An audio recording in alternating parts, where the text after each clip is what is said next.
किसी ने नहीं सोचा होगा कि जज साहब कोर्ट रूम में एक शब्द बोलेंगे और एक इतनी बड़ी पार्टी सामने खड़ी हो जाएगी। जी हाँ, जज साहब ने एक बयान दिया। There are youngsters like cockroaches.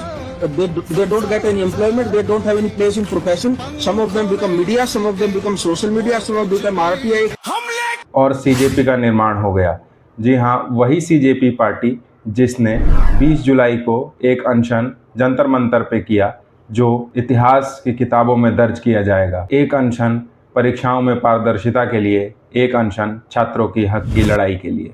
बहुत ही शांतिपूर्ण तरीकों से करीब 20 दिन सीजेपी ने इस प्रदर्शन को जारी रखा, लेकिन 20 जुलाई का दिन जब वह प्रदर्शन उग्र हो गया, या यूँ कहिए कि सोची समझी साजिश के चलते उसको उग्र बनाया गया ताकि इस प्रदर्शन को भंग किया जा सके और सरकार अपने मंसूबों में कामयाब भी हुई। दुनिया भर की तस्वीरें सोशल मीडिया पे वायरल हुई, जिसमें छात्रों की पिटाई होते हुए आप लोगों ने जरूर देखा होगा। विपक्ष के कई नेता उस प्रोटेस्ट में भाग लेने के लिए 20 जुलाई को पहुंचे, लेकिन उनको पहले ही अरेस्ट कर लिया गया, क्योंकि नेताओं पर डंडे बरसाने की हिम्मत तो इनकी है नहीं।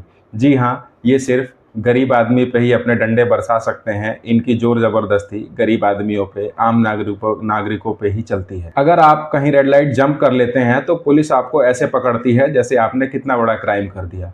देश में इतने सारे घोटाले इतने स्तरों पर हो रहे हैं, लेकिन उनकी कोई सुनवाई नहीं है। जंतर मंतर पे जो विपक्ष के नेता पहुंचे थे, उनको पहले ही अरेस्ट कर लिया गया ताकि उनको डंडे खाने से बचाया जा सके और बच्चों पे, निर्दोष छात्रों पे जी भर के हमला किया जा सके, अपनी भड़ास निकाली जा सके। खैर, कुछ भी कहिए, कम से कम सीजेपी के इस प्रोटेस्ट ने विपक्षी पार्टियों को इतना तो जागरूक कर दिया कि अगले दिन वो कम से कम प्रधानमंत्री के आवास तक के लिए मार्च निकाले और डिटेन हुए।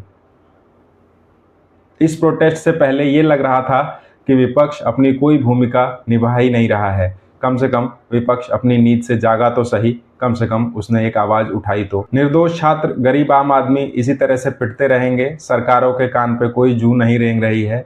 अगर एक अदने से एजुकेशन मिनिस्टर के इस्तीफे के लिए सरकार अपने ईगो पे अड़ी रहेगी, अपना ईगो सेटिस्फाई करती रहेगी, तो देश में लोकतंत्र बचा ही कहाँ है।